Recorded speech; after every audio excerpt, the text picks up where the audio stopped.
Muy bien, bueno, vamos a las escrituras, vamos al libro de los Hechos, vamos al capítulo 1, versículo 15 al versículo 26.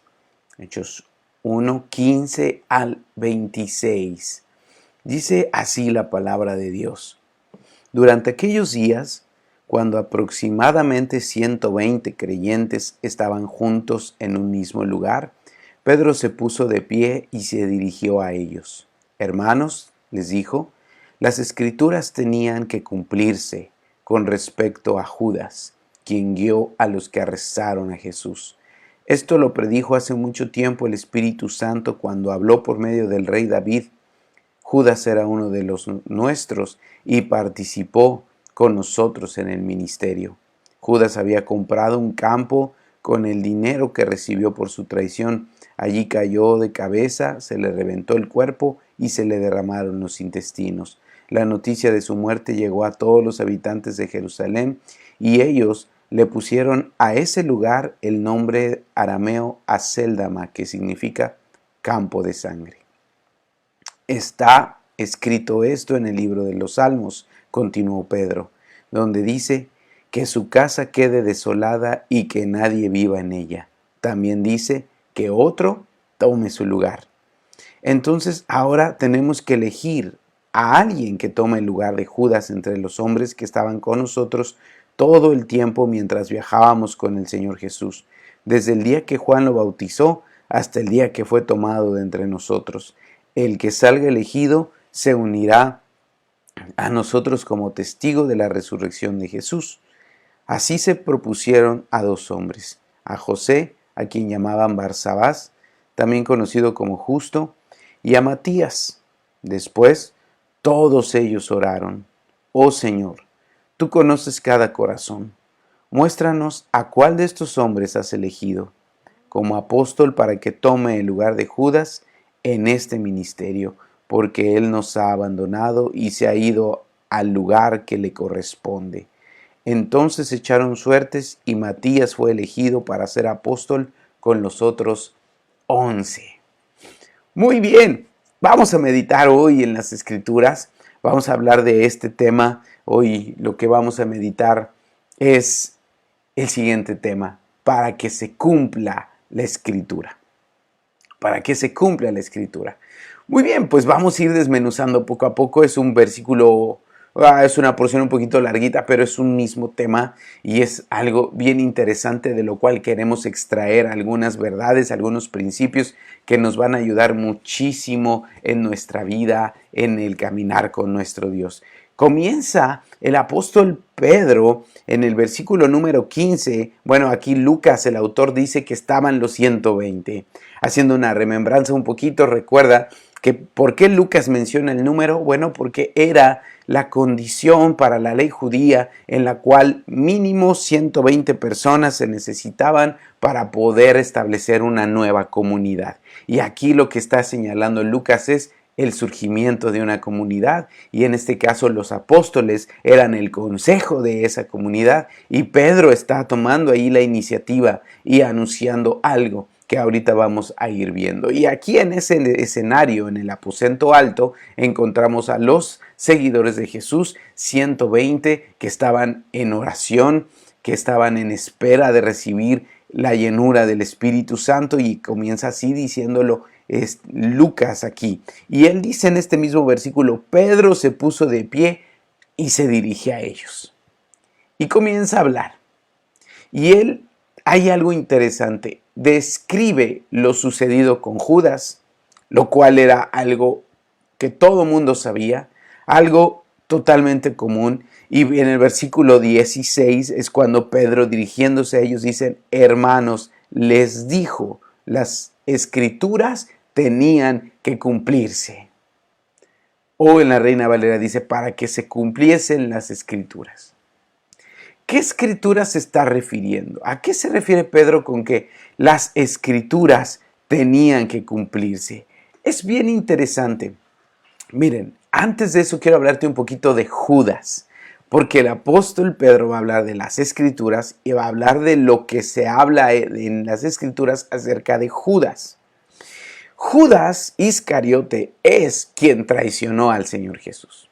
Todo el mundo lo sabemos, seguramente tú, conocedor de las Escrituras, sabes esta historia perfectamente. Judas fue el traidor. Algunos han visto en Judas un mártir. Yo a lo largo de mis años también en la vida cristiana he escuchado y me han preguntado en ocasiones acerca de Judas, como diciéndome, pobrecito, pero es que él fue elegido para ser el traidor. Él fue una persona casi como un mártir que tuvo que hacer el trabajo sucio. ¿Por qué? ¿Por qué se le trata como un traidor? Prácticamente, si no hubiera sido por él, Jesús no hubiera muerto. Y hay posturas en la cual casi ponen a Judas como el héroe, el único que se atrevió a hacer lo que la Biblia decía que tenía que hacer. Incluso hay hasta evangelios apócrifos en los cuales se manifiesta Judas como si fuera, wow, el único entendido de la palabra, y él dijo, alguien tiene que traicionar a Jesús porque si no lo hace, no va a ir a la cruz, le voy a ayudar un poquito y voy a tomar ese papel. Mira, esa es una forma muy equivocada y tergiversada de ver las Escrituras. Y así muchas veces se puede ver a Judas. De hecho, hay un evangelio que es el evangelio de Judas y casi te digo, se le pone como un héroe. Aquí el autor, Lucas, menciona el discurso de Pedro y en 2 ocasiones se habla de Judas como el transgresor. Se habla de Judas como su pecado y su iniquidad, lo cual quiere decir que según las Escrituras, Judas no está considerado como un héroe, ni como un cumplidor de la palabra, ni como alguien que hizo un trabajo digno. Al contrario, se le considera como alguien que pecó, traicionó, fue su iniquidad consumada, fue alguien que robaba, que sustraía de la bolsa según los evangelios, fue alguien que se llenó de ambición y que vio en la entrega del Señor Jesucristo, en el entregarlo y traicionarlo, una oportunidad de enriquecimiento. Fue alguien que tanto abrió la puerta de su pecado que Satanás mismo entró en él. Y cuando estaba en el momento de la cena, el Señor Jesús, hablándole, le dice, lo que has de hacer, hazlo más pronto. No como unas palabras de aprobación, sino simplemente él sabía que Satanás ya estaba en él. Imagínate, a ese grado la palabra de Dios lo califica. Ahora hay que meditar un poquito en esto. ¿Por qué entonces las Escrituras hablan de alguien que le traicionaría? Entonces, si él, pues prácticamente fue casi he escuchado esta versión, manipulado por Dios y escogido para ser el malvado del cuento. Tengamos mucho cuidado. Mira, vamos a hacer una diferencia aquí. Aunque algunos hayan visto a Judas de esa forma, las Escrituras nos dejan ver que no. En él había iniquidad, pecado, traición. Satanás mismo quiere decir que estaba ya incluso endemoniado. Y había totalmente en su corazón una malicia que le hizo ciego. Después abrió los ojos. No hubo arrepentimiento, más bien hubo culpa y él terminó suicidándose. Una cosa es que nuestro Dios, por su providencia, porque Dios sabe todas las cosas. Este es un concepto tal vez difícil de entender para nosotros como seres humanos, pero préstame atención aquí. Una cosa es que Dios anuncie algo que va a suceder en el futuro porque Él puede verlo en su providencia. Él puede ver todo, Él sabe todo, lo bueno y lo malo que tú harás. Y si tú y yo decidimos hacer algo malo el día de mañana, Él lo sabe. Pero no porque Él lo sepa, está a nosotros obligándonos a hacerlo. Incluso si Dios por alguna razón le revelara eso a alguien y alguien lo registrara proféticamente y dijera, Alfonso el día de mañana hizo esto y se cumple, no quiere decir que yo tenía que hacerlo. Él lo sabe porque Él es omnisciente, lo sabe todo. Él tiene una providencia, puede ver las cosas en un diferente plano, el tuyo y el mío. Nosotros todo lo vemos en horizontal, pero Dios tiene una mirada providente y él puede ver lo que ha de suceder. Y sí, en las escrituras estaba ya profetizado que alguien iba a traicionar al Señor Jesucristo, pero no estaba diciendo a fuerza yo elegí a este para que fuera el malvado del cuento y tiene que obedecerme. No, simplemente en la escritura está registrado algo que sucedería y simplemente el Señor lo anuncia. Esa es la providencia del Señor y se cumplió. No como un a fuerza tienes que hacerlo, sino el corazón de Judas se dejó envenenar, se dejó llenar de maldad, de iniquidad y de pecado. Eso queremos aclararlo para que no vaya nuestro corazón a desviarse. Él nunca fue obligado a pecar, no fue obligado a traicionar, él no fue forzado ni por ángeles, ni por el Espíritu, ni por el Señor mismo para que cumpliera ese papel de maldad. Para nada, él decidió hacerlo por su propia cuenta. Es más, yo creo que ni siquiera se le pasó por la mente que esto ya estaba escrito.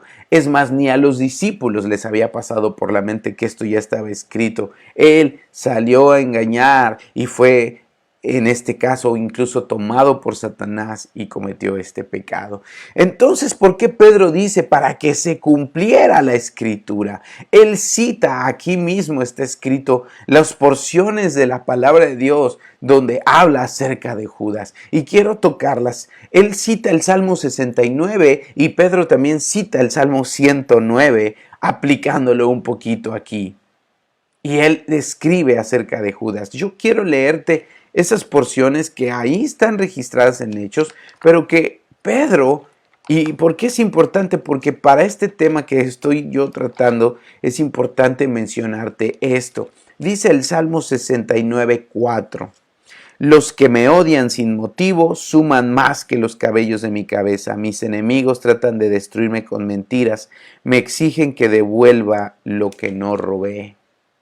Ahí está viendo el apóstol Pedro un cumplimiento de las escrituras. Dice el 9 de ese mismo capítulo: el celo por tu casa me ha consumido y los insultos de los que te insultan han caído sobre mí. Ahí está viendo Pedro un cumplimiento de los sufrimientos de Cristo en la cruz. Dice ese mismo capítulo, el versículo 24, derrama tu furia sobre ellos, consúmelos en el ardor de tu enojo. Igualmente está citando el apóstol Pedro esa porción de las escrituras. Ahora también cita otra que está en el Salmo 109. De hecho, tu Biblia seguramente, ahí hay una letrita en estas porciones que están en Hechos. Eso se llama referencia cruzada. Esa letrita, si tú la sigues, te va a dar una cita y es las que estamos leyendo. Quiere decir que el apóstol Pedro, eso que está diciendo, simplemente está haciendo una referencia a estas porciones de las escrituras. En el Salmo 109, versículo 1 al 8, fíjate lo que dice. Oh Dios, a quien alabo, no te quedes distante y callado, mientras los perversos me calumnian y dicen mentiras acerca de mí. Está viendo Pedro un cumplimiento de esto. El Señor Jesús en la cruz así se sentía. Me rodean con palabras de odio y sin razón pelean contra mí. Yo los amo, pero ellos tratan de destruirme con acusaciones, incluso mientras oro por ellos. Se cumple la escritura. Jesús oró por sus enemigos y dijo: Padre, perdónalos porque no saben lo que hace. Él los amó, amó a los que lo asesinaron. Dice el 5, me devuelven mal por bien y odio a cambio de mi amor. Dicen, consigan a un malvado para que se ponga en su contra. Nótalo. Envíen a un acusador para que lo lleve a juicio. Cuando llegue el momento de juzgar su caso, que lo declaren culpable, tomen como pecados sus oraciones, que sean pocos sus años, que otro tome su lugar. Aquí está viendo el apóstol Pablo el cumplimiento de esto, los sufrimientos en la cruz. Y no el apóstol Pablo, el apóstol Pedro está mirando todo eso y lo describe, y él se para y da el discurso y dice: amados, Judas, el cual nosotros conocemos, que se suicidó, que por causa de su traición murió, se ahorcó. Cuando él cayó, después de haberse ahorcado, sus entrañas se derramaron y ese campo con el dinero que él recibió por la traición de Jesús, se compró ese campo, el cual se le llamó campo de sangre. Esto es algo que está explicando el autor Lucas, porque obviamente los lectores romanos y griegos no entenderían esa parte. Pero aquí lo que está diciendo el apóstol Pedro es, esto ya estaba escrito. Esto es cumplimiento de las Escrituras. Ahora, perdón si lo que acabo de mencionar fue así un poquito denso, pero aquí está la práctica o lo que queremos aplicar. Pedro y los discípulos estaban teniendo un entendimiento de la Escritura. Eso es algo increíble. El apóstol Pedro, guiado por el Espíritu Santo, aún no estaban siendo llenos del Espíritu, pero quiere decir que ellos después de la resurrección ya tenían un nuevo entendimiento de la palabra. El Señor Jesucristo les hablaba la palabra mientras ellos estaban allí y no entendían muchas veces. Él tenía que explicarles. De hecho, cuando estaban camino a Emaús, no entendían y el Señor les decía a unos de sus discípulos, ¿cómo no entienden? Aquí está. Y Él tenía que abrirles el entendimiento para que comprendieran las Escrituras. ¿No está escrita esa frase muchas veces? Les abrió el entendimiento para que comprendieran las Escrituras. Aquí el apóstol Pedro está teniendo un entendimiento de la palabra y usa estos versículos para decir, esto está hablando de Cristo, cómo sufrió en la cruz, y especialmente este último versículo dice que sean pocos sus días y alguien tome su lugar. Y está refiriéndose a Judas, diciendo, amados, esto ya está escrito. Ahora, ¿qué tiene que ver esto con lo que te quiero decir, amados? La iglesia surgiendo, una iglesia poderosa en Dios, una iglesia que está fundamentada en Dios, va a tener siempre una comprensión de las Escrituras. Amados, la comprensión de la palabra de Dios y el estudio de ella es fundamental. El apóstol Pedro está mostrando que tenía un entendimiento de la palabra porque el Señor le estaba mostrando que en estos salmos Él estaba diciendo esto era necesario que sucediera y se cumplió. Y Él con tal habilidad explica y les dice, amados, esto ya estaba escrito. La Escritura ya lo había dicho. Y esto es lo que necesitamos hoy en día, iglesia. Necesitamos volver a las Escrituras y fundamentarnos en el estudio de ellas. ¿Sabes qué triste es que la iglesia de hoy quiere poder, quiere unción, quiere gracia, pero no quiere estudiar las Escrituras? Tenemos tantas herramientas para hacerlo hoy en día y no queremos que alguien nos los dé. No quiero pensar, simplemente dímelo. No, necesitamos escudriñar, profundizar en ellas. El Señor dijo, escudriñad las Escrituras porque en ella encontrarás vida. Y Pedro está demostrando su entendimiento de las Escrituras, claro.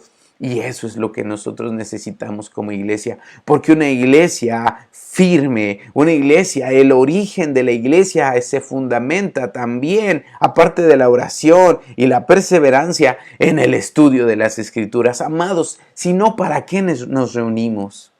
Sino para estudiar las Escrituras también. Sino para qué nos edificamos unos a otros. ¿Con qué nos edificamos?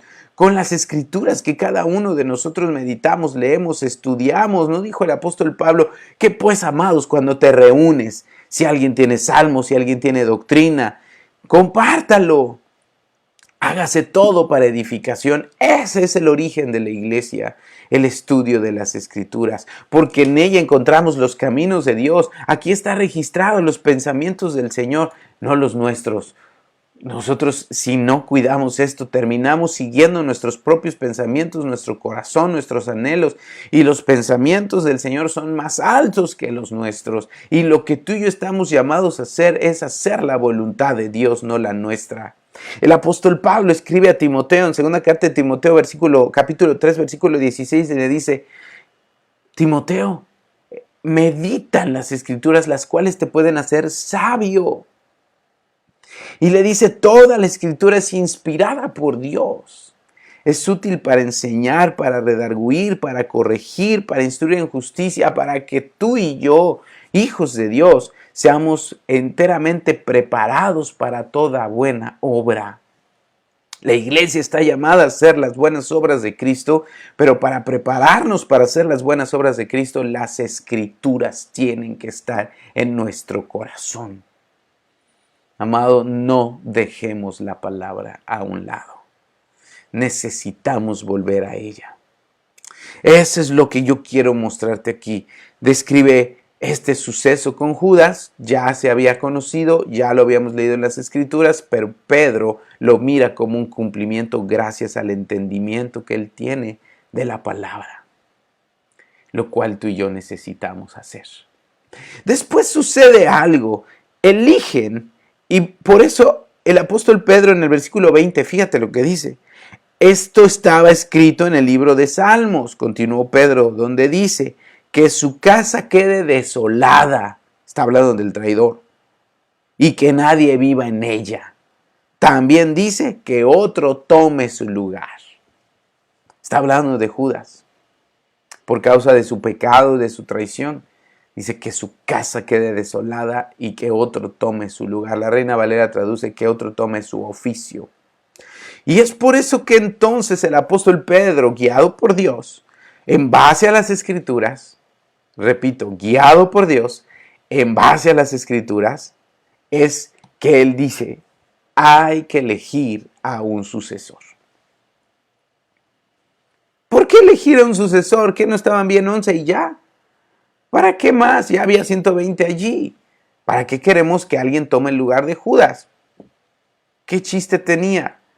Bueno, porque no se le ocurrió a Pedro. Porque no fue algo que él dijera, ay, se me ocurre que elijamos a uno para que los 12 cuates no queden incompletos. No. ¿Por qué él dijo, necesitamos elegir a uno? Porque la Biblia lo dice. Porque está escrito. No porque lo digo yo o lo pienso yo. Porque escrito está que otro tome su lugar. Y por eso, con esa certeza, el apóstol Pedro se para y dice, vamos a elegir a otro. Y los demás estuvieron de acuerdo, porque estaba escrito. Amado, la escritura guía nuestra vida. El entendimiento de la palabra nos va a guiar en decisiones, en acciones. Y ellos entonces deciden elegir. ¿Y cuáles son la manera en que ellos elegirían? Bueno, hay unas condiciones necesarias que el apóstol Pedro dice, bueno, necesitamos elegir a alguien que estuvo con nosotros, que caminó con Jesús desde que fue bautizado por Juan, desde el momento del bautizo de Jesús, que fuera testigo de su muerte, de su resurrección y de su ascensión. Porque recuerda que en esos momentos el Señor Jesús tenía muchos seguidores, no solamente 12, había 70 y había muchos otros más. Y dentro de todos esos eligieron a dos, a uno llamado José, que se le llamaba Barsabás, y a Matías. Y dice la palabra, oraron. Escucha eso, no nos quedemos solo con la segunda parte. Oraron y dijeron, oh Señor, tú que conoces los corazones, muéstranos quién es al que tú elegiste. Ve la seguridad de Pedro, basado en las Escrituras, no en su propio conocimiento, en la palabra. Y entonces dice, echaron las suertes. Ahora, ¿qué es eso de echar las suertes? Era algo similar a un volado, pero previamente oraron. Ahora, no te estoy animando a que tú vayas, Señor, ¿me compro el cachito de lotería o no? En el nombre de Jesús, tú guíame y échate un volado. Cara, si lo compro, sol, no lo compro. No, eso no funciona así. Están basados en las Escrituras. Había un plan, había un cumplimiento. Habían orado previamente, estaban en la voluntad de Dios, solo quedaba elegir entre este y este. Y eso de echar suertes era algo similar que se hacía en el Antiguo Testamento con el sacerdote. Tenía dos piedras, se llamaban Urim y Tumim, y las tenía como en una especie de chaleco. Y cuando alguien quería consultar a Dios, por ejemplo, ¿hemos de ir a la guerra? El sacerdote oraba, le preguntaba a Dios, tú dinos qué hemos de hacer, si vamos o no vamos. Entonces el sacerdote metía la mano y se sacaba una piedra. Una se llamaba Urim, que quería decir sí, y la otra se llamaba Tumim, que quería decir no. Y de acuerdo a la que sacara, El color de esa piedra revelaba la respuesta. Era una forma de comunicarse porque el Espíritu Santo aún no había llenado nuestro corazón, no nos había hecho morada del Espíritu. Ahora el Espíritu nos guía y ya no necesitamos echar volados ni suertes. Eso se hacía en el Antiguo Testamento, puesto que la comunicación con Dios era escasa. Hoy es diferente porque el Espíritu está en ti. No necesitamos eso. Ahora el Espíritu nos habla, nos guía, nos dirige, habla a nuestro interior. No solamente dice sí o no, sino que también podemos entablar una plática con Él. Y el apóstol Pedro y todos orando eligieron y escogieron a Matías. Ahora, con esto quiero terminar, después de esta parte, porque es un poco de historia, sí, pero también tiene cosas prácticas. Ya dijimos, las escrituras, amados, necesitamos volver a ellas. Pero aquí también nos da un instructivo de cómo conocer la voluntad de Dios. En primer lugar, amado, ¿quieres conocer la voluntad de Dios? Consulta las escrituras. ¿Qué dice la Biblia acerca de lo que tú le estás preguntando a Dios? Lo que estás viviendo, lo que te está aconteciendo, pregúntale al Señor, pero lee la palabra, estudia en ella, ¿qué dice acerca de lo que vives? ¿Estás viviendo un tiempo de dificultad? Medita en las escrituras todo lo que tiene que ver con los tiempos de aflicción. ¿Estás viviendo una decisión, un tiempo de decisión? Pregúntale, Señor, ¿qué dice acerca de las decisiones? Escudriña las escrituras en ella, porque el mismo apóstol Pedro dijo en la Biblia es la palabra profética más segura. ¿Quieres dirección de Dios? Ve corriendo a la Biblia antes de ir corriendo a alguien que te diga tu futuro. Ve a la palabra de Dios. Ora y dile, Señor, háblame a través de ella. Segundo lugar, ora para que el Señor te guíe. Meditaste en las escrituras, ya lo viste, escudriñaste un rato y ahora dile, Señor, háblame, guíame, dime qué tengo que hacer. Y tercer lugar, espera la respuesta. No te pares y digas, bueno, ya oré, voy a hacer lo que ya había pensado. No, espera que el Señor te responda. ¿Cómo me va a responder, pastor? A través de la misma Biblia puede ser que Él recuerde, te haga recordar y meditar y abundar en una porción de las Escrituras como fue con Pedro. Puede ser que mientras mismo lo estás leyendo y digas, ¡oh! El Señor me está hablando y resalta su voz en un versículo y dice, ¡wow! Esa parte Pedro la leyó y meditó que decía y otro tome su lugar. Y fue como Dios, no fue como, fue Dios diciéndole, necesitan elegir a alguien. Y el Señor confirmó a Matías y se completa el número de los 12 y la iglesia continúa.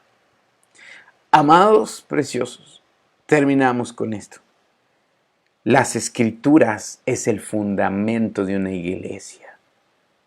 Mientras más apegados estemos a ellas y más en tiempos donde las doctrinas erróneas abundan, tenemos que cuidar nuestro corazón y apegarnos más y más a las escrituras.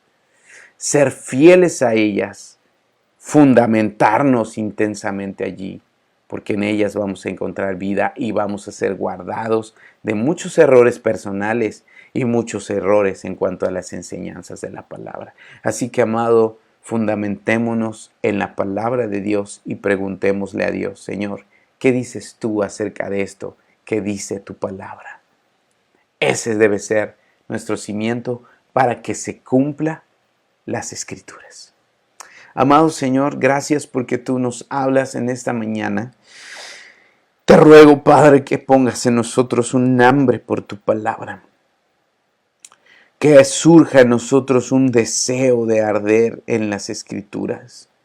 Y que no se aparte de nuestra boca este libro de la ley, sino que de día y de noche meditemos en él para que guardemos y hagamos conforme a todo lo que en él está escrito. Y haremos prosperar nuestro camino y todo nos saldrá bien. Pero que seamos guiados por lo que ella dice, no por lo que querramos que diga o lo que nosotros queremos hacer y que la Biblia apruebe, no, sino lo que tú quieres que nosotros hagamos. pero tengamos una vida de escudriñar las Escrituras. En el nombre de Jesucristo. Amén.